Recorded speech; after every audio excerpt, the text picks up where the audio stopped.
Hello everyone, welcome back on my YouTube channel AJ Physics. आज हम पढ़ेंगे कल लास्ट लेक्चर में पढ़ा था लेंथ कॉन्ट्रैक्शन, ठीक है।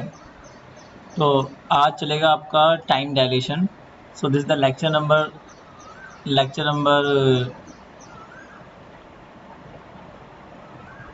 36 है ना।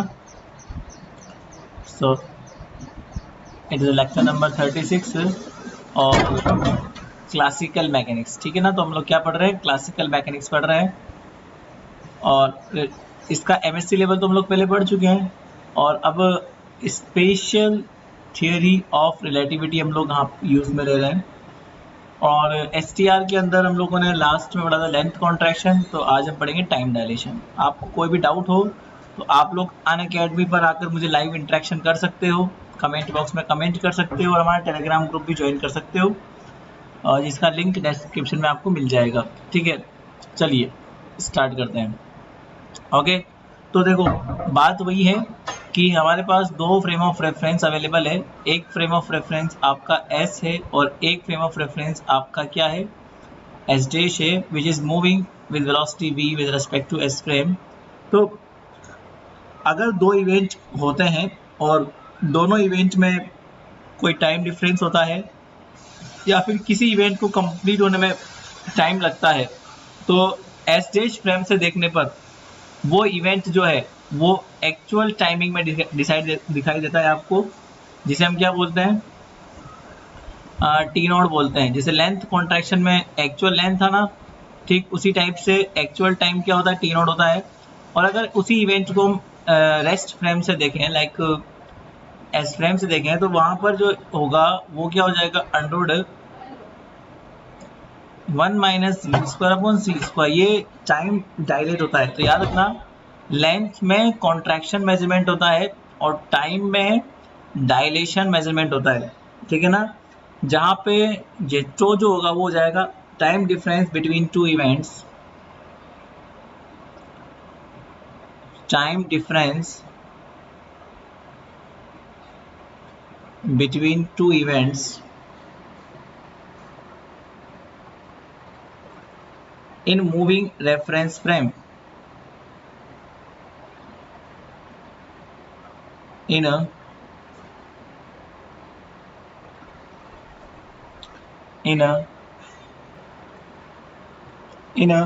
you can say that, इसको या तो आप एस फ्रेम बोल सकते हो जो कि स्टेबल है, या फिर इसको आप लोग एल फ्रेम बोल सकते हो, इन एल फ्रेम, ठीक है। और टोनआउट जो है वो एक्चुअल टाइम कहलाएगा, एक्चुअल टाइम, या फिर इसको आप बोल दो time difference between two events in S dash frame बोल दो इसको या तो आप, या फिर आप इसको बोल सकते हो सेंटर ऑफ मास फ्रेम, मतलब सी फ्रेम भी आप इसको बोल सकते हो, कोई भी एक बात, कोई दिक्कत वाली बात नहीं है। और यहाँ पर v क्या है, velocity of S dash frame, velocity of S dash frame with respect to S frame. तो ये तो नॉर्मल सी चीज़ है, ये तो पहले भी हम लोग पढ़ चुके हैं, तो इसमें कोई दिक्कत वाली बात नहीं है, ठीक है। अब देखो इसके क्वेश्चन ज़्यादा आते नहीं है, बट फिर भी जो आते हैं हम लोग कुछ एग्जाम्पल एक मैं करा दूँ आपको। क्वेश्चन नंबर 1, ठीक है। Average decay time of neutron, average decay time of neutron in station in a you can say that in C frame, मतलब center of mass frame, is 15 minutes.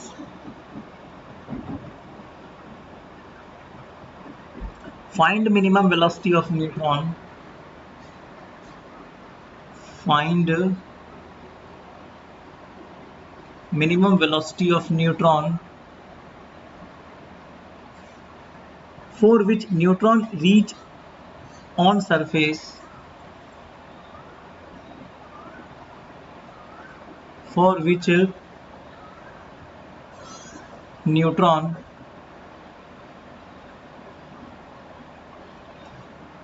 reach on surface from sun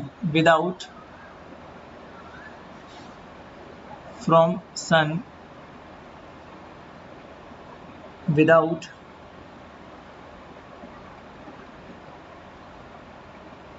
decay। मतलब आपको अर्थ से खड़े होकर check करना है कि वो कितने टाइम में वहां अर्थ तक पहुंच जाएगा, ठीक है ना। सो ये डिके हो रहा है, ये डिके एक्चुअल डिके है, मतलब कि एक न्यूट्रॉन है, मान लीजिए ये तो आपका अर्थ है, यहाँ पर आप लोग खड़े हो और इस अर्थ पे खड़े खड़े आप लोग डिटेक्ट कर रहे हो लाइक दिस। यहाँ पर आप लोग खड़े हो, ये आपका सन है और ये डिके हो रहा है, इस सन में से जो है एक न्यूट्रॉन डिके हो रहा है, ये मान लीजिए न्यूट्रॉन डिके हो रहा है। तो ऑब्वियस सी बात है, अगर आप सन पे खड़े होकर देख रहे हो, सेंटर ऑफ मास फ्रेम मतलब जहाँ पे घटना हो रही है, जहाँ पे आपका इवेंट हो रहा है, उस इवेंट पे अगर आप लोग खड़े होकर देखते हो तो वो एक्चुअल टाइम कहलाएगा आपका। तो यहाँ पे जो डिके टाइम है न्यूट्रॉन का, वो डिके टाइम कितना हो जाएगा यहाँ पे, वो एक्चुअल टाइम हो जाएगा आपका 15 मिनट। अब ये जो न्यूट्रॉन है, ऑब्वियस सी बात है, ये आपका मान लीजिए अर्थ तक पहुंचेगा। मान लो यहाँ पर मत खड़ो, यहाँ पे हो जाओ आप लोग, ये अर्थ है आपका। अर्थ मतलब क्या होता है, एल फ्रेम, जहाँ पे आपका लेबोरेटरी है, तो यहाँ पे पहुंचेगा, सन से लेके अर्थ तक ये पहुंचेगा मान लो, ठीक है, ठीक है। तो डिस्टेंस कितना है यहाँ का, 12 multiply with 10 to the power 10 metre. अब ये आपको देखना है कि वो कितने टाइम में पहुंचेगा, ठीक है। आपको चेक करना है कि वो कितने, मतलब उसका टाइमिंग क्या रहेगा। तो यहाँ पर जो है टाइम इज इक्वल टू क्या हो जाएगा हमारे पास, like this, distance upon velocity, ठीक है। समझ आया। आपको क्या फाइंड करना है, मिनिमम वेलोसिटी फाइंड आउट करना है। ये डिस्टेंस आपको दिया हुआ है, तो वेलोसिटी आप लोग इजीली फाइंड आउट कर सकते हो। समझ में आ रहा है, मतलब कि न्यूट्रॉन जो है वो मूव कर रहा है, न्यूट्रॉन आपका मूव कर रहा है, आपको न्यूट्रॉन की वेलोसिटी निकालना है। इसका मतलब न्यूट्रॉन आपका एक मूविंग फ्रेम है, न्यूट्रॉन एक मूविंग फ्रेम है जो अर्थ की ओर आ रहा है ना, अर्थ से दूर नहीं जा रहा है। तो न्यूट्रॉन जो है आपका एक मूविंग फ्रेम है, सो इसी का आपको वेलोसिटी निकालना है। सपोज न्यूट्रॉन एक मूविंग फ्रेम की तरह बिहेव कर रहा है, मूविंग फ्रेम की तरह बिहेव कर रहा है, ठीक है, और इसी का वेलोसिटी आपको निकालना है, मतलब मूविंग फ्रेम का आपको वेलोसिटी निकालना है। तो ये जो वेलोसिटी उसका आपको निकालना है, ये अर्थ के रेस्पेक्ट में आपको निकालना है, ठीक है ना। तो ऑब्वियस सी बात है, वेलोसिटी निकालने के लिए टाइम इज इक्वल टू क्या होता है, डिस्टेंस अपॉन स्पीड, स्पीड होता है वेलोसिटी, और वही तो आपके पास आ रहा है, न्यूट्रॉन ही आपके पास आ रहा है। और न्यूट्रॉन का जो टाइम है वो आप वो वाला लिखोगे जो आप अर्थ से मेजर कर रहे हो, ठीक है। मतलब अर्थ से हम लोग टो मेजर कर रहे हैं, डिस्टेंस तो आपको पता ही है, डिस्टेंस में कोई दिक्कत वाली बात नहीं है, डिस्टेंस तो आपका है ही सही, अपॉन, अब डिस्टेंस में कोई फर्क नहीं आएगा, डिस्टेंस तो जो अर्थ हो उसका है, हम लोग अर्थ से ही मेजरमेंट लेते हैं। तो आपको गिवन है डिस्टेंस, मैंने लिखा नहीं है क्वेश्चन के अंदर, बट ये गिवन है आपको डिस्टेंस, ठीक है। तो डिस्टेंस तो इतना है हमारे पास। अब स्पीड जो है, वो स्पीड जो आप अर्थ से मेजरमेंट ले रहे हो मूविंग फ्रेम का, वो v कहलाता है, ठीक है। अब टो बराबर क्या होता है, tau naught upon under root 1 minus v square upon c square, ठीक है। So 11 multiply with 10 to the power 10 upon v square whole square. अब टो नॉट जो है ये हम सब हमने इसमें लिया है, ये मिनट में दिया हुआ है आपको और ये मीटर में दिया हुआ है, तो इसको या तो एम के एस में कन्वर्ट कर लो या फिर सी जी एस में कन्वर्ट कर लो, जो भी आपका है। सपोज आपने एम के एस में कन्वर्ट करना है तो इसको मिनट को आपको कन्वर्ट करना पड़ेगा, टो नॉट तो आपको 15 मिनट दिया हुआ है ना, तो उसको सेकंड में कन्वर्ट करना पड़ेगा। सो 15 एक मिनट में 60 सेकंड होते हैं, तो यहाँ पे 60 का होल स्क्वायर कर दो upon 1 minus v square upon c square, बस ये है आपके पास इक्वेशन। अब इसको आपको सॉल्व करना है, ठीक है। अब ये आपका होमवर्क रहेगा, ये इक्वेशन मैंने आपको बना दी, कन्वर्ट करके दे दी। अब ये क्वेश्चन को आप लोग सोल्व कर लेना और v का वैल्यू निकाल लेना, जो भी v का वैल्यू आपके पास आए, ठीक है। तो इस तरह से आपका ये कहलाएगा वेलोसिटी। तो ये आपको वेलोसिटी निकालने में ये हेल्प करेगा फॉर्मूला, और इस तरह से आपको वेलोसिटी फाइंड आउट करना है। अब इसका एक और मेथड है, एक और मेथड वो मेथड ये है कि अगर मैंने ऑब्जर्वर को यहाँ खड़ा कर दिया सपोज, ठीक है, यहाँ की जगह अर्थ की जगह मैंने कहाँ खड़ा कर दिया, यहाँ खड़ा कर दिया, तो अब लेंथ कॉन्ट्रैक्शन काम करेगा, ठीक है ना। तो अब लेंथ कॉन्ट्रैक्टेड होगी और टाइम डायलेट नहीं होगा, मतलब लेंथ कॉन्ट्रैक्शन टाइम डायलेशन आप एक साथ नहीं लगा सकते, है ना, ये अलग अलग इवेंट होते हैं। तो जब लेंथ कॉन्ट्रैक्शन लगाते हैं तो टाइम को फिक्स रखना है, और जब टाइम डायलेशन लगाते हो तो लेंथ को फिक्स रखना है। यहाँ पे मैंने टाइम डायलेशन कंसेप्ट यूज में लिया है ना। लेंथ वही का वही है, क्योंकि हम लोगों ने इंसान को यहाँ खड़ा कर रखा था, इसलिए वो इसको देख रहा था। बट अगर मैं लेंथ कॉन्ट्रैक्शन काम में लूंगा तो ये वाला काम आपको करना पड़ेगा, this is the length contraction, इससे। तो ये फॉर्मूला और ये फॉर्मूला सेम है, इससे रिजल्ट भी यही कही जाएगा, तो कोई इसमें बढ़ने वाली बात नहीं है, दोनों सेम ही बात है। बट इस जगह ऑब्जर्वर यहाँ खड़ा हुआ है, तो आपको तो न्यूट्रॉन का वेलोसिटी निकालना है, तो न्यूट्रॉन का वेलोसिटी इससे भी आ जाएगा आपका फॉर्मूला। दोनों में फॉर्मूले में कुछ भी लगा सकते हो, बस इसमें एक चीज समझना है आपको कि लेंथ कॉन्ट्रैक्शन और टाइम डायलेशन आपका एक साथ नहीं लगेगा, ठीक है। जब आप लेंथ कॉन्ट्रैक्शन का स्टडी कर रहे हो तो आपको टाइम को डायलेट नहीं लेना है, टाइम को फिक्स रखना है। इस तरीके से आपको ये चीज़ समझनी पड़ेगी। चलिए अब हम लोग नेक्स्ट क्वेश्चन करते हैं, ठीक है। लेंथ कॉन्ट्रैक्शन टाइम डायलेशन का एक और क्वेश्चन हम लोग करते हैं ना। ये जो क्वेश्चन है ये गेट में आया था, सेकंड क्वेश्चन जो है गेट में आया था। A rod of length l naught, a rod of length l naught makes an angle theta node, makes an angle theta node with y axis,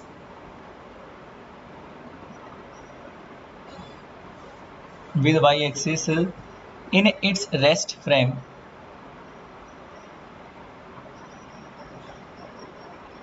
in its rest frame, while the rest frame moves, while the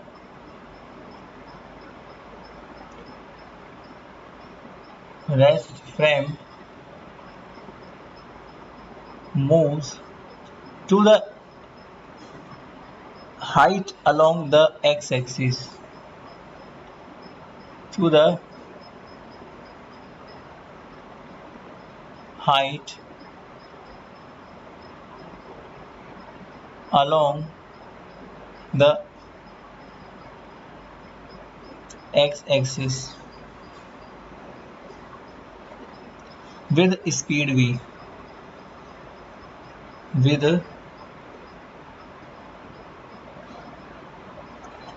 speed v, with respect to lab frame, with respect to lab frame बोल दो या फिर L frame बोल दो, एक ही बात है।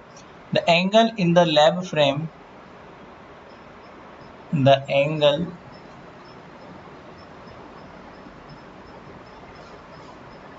In the L frame, देखो एल फ्रेम का मतलब ये तो वो एक्चुअल एंगल है जो सेंटर ऑफ मास फ्रेम के करस्पॉन्डिंग काम कर रहा है। अभी आपको एल फ्रेम के लिए निकालना है ना, तो ऑब्वियस बात है आपको उसके लेंथ के कॉन्ट्रैक्शन निकालना पड़ेंगे अलग अलग डायरेक्शन में, है ना।